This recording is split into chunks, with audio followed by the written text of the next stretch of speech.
Namaste. My name is Padma Lakshmi Shantrishi Devi Indra Raj, the second princess of the Bombay.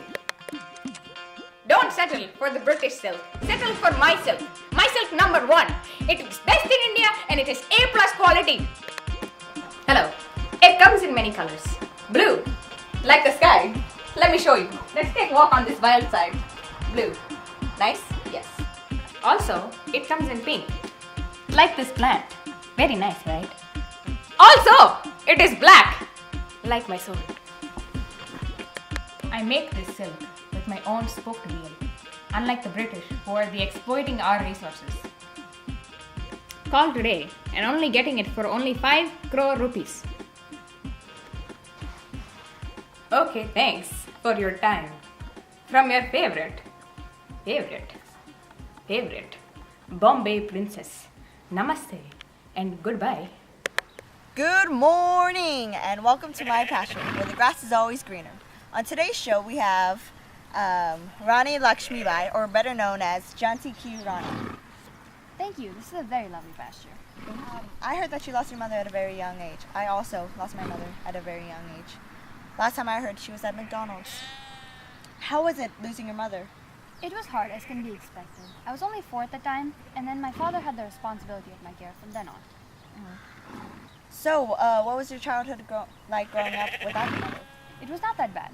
I was educated at home, and along with pursuing my studies, I was given formal training in martial arts, including shooting, fencing, and horse riding. On a good note, I heard that you were married. How was your marriage? It was a fairly good marriage. At age 14, I got married to Gangadhar Rao, the Raja of Jhansi, and after my marriage, I was given the name Lakshmi Bai. Interesting. Obviously, you're a woman. And from my knowledge, I know that women in India do not have many rights. So how was it being a woman in India for you? I was fortunate enough to have more independence than most women due to my father's influence at the court. I was even able to study self-defense, archery, and horsemanship, and form my own army with my friends at court. I know this is a touchy subject, but how was losing your son? A situation like that is always hard. He was only 4 months old when we lost him, but my husband and I were able to adopt Damodar Rao. Yet my husband took the death a little harder than me. I actually believe that's why my husband died, of a broken heart. Since you are the queen, how did you feel about the British East India Company's involvement in your family's business?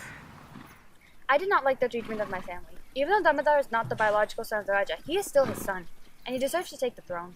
But the British East India Company installed the doctrine of lapse, which rejected my son's claim to the throne. So did that increase your hostility towards the British East India Company even further? You know, it actually did. They took it far enough as to even annex me, and the Governor-General Lord Dalhousie claimed that the throne had become lapsed, and that Jhansi was under his protection. And in 1854, I was given a pension of 60,000 rupees, and was told to leave the palace, which I did not like. So what did you do about the situation? I was determined not to give up Jhansi. So in order to strengthen my defenses, I gathered a volunteer army, where the women were also given military training. How were you able to regain control of Jhansi? During the time I was assembling my army, in Meerut, the Sepoy Mutiny had begun. And in other places in India, the First War of Indian Independence began in 1857. Due to these chaotic events, the British had to focus on other matters, and I was left to rule Jhansi alone. What do you think Jhansi was like under your rule at this time? I tried my best to keep Jhansi a peaceful place. I was able to lead my troops effectively against the Sikh militias that were breaking out in Jhansi.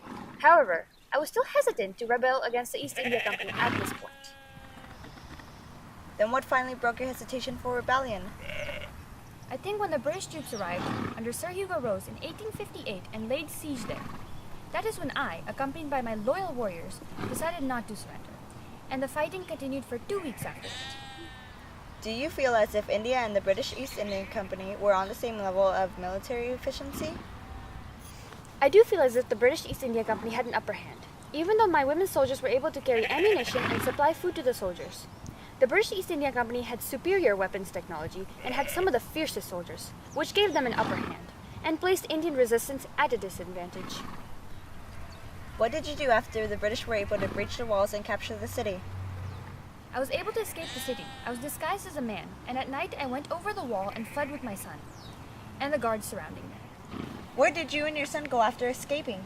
My son and I escaped to the fortress of Kalpuri, along with many other rebellions. And then we went to Galawar, where the British and my army engaged in yet another war. Overall, it seems like you have lived a pretty hard and eventful life.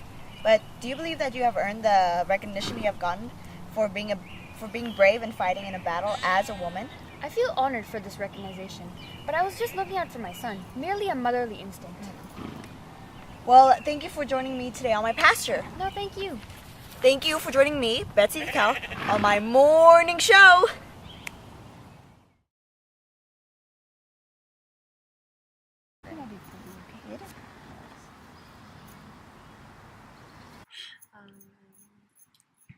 I did not like their treatment of my family. Even though Damodar, I don't even know my son's name. And he deserves to take the throne. You were so close. You were so close. I keep saying throne. He deserves to take the throne. The treatment of my family. Even though Damodar is not the biological son of the Raja, he's still my son, and he deserves to take the throne.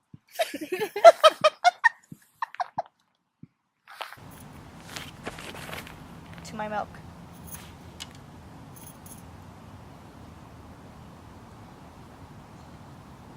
Very good, Nat. Very good. Very good. Thank you. A plus quality.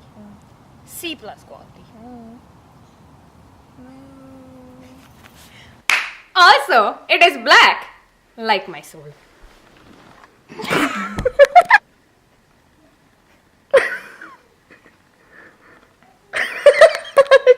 Okay, thanks.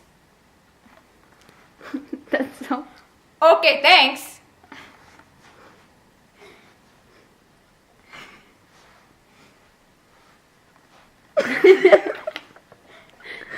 Okay, thanks.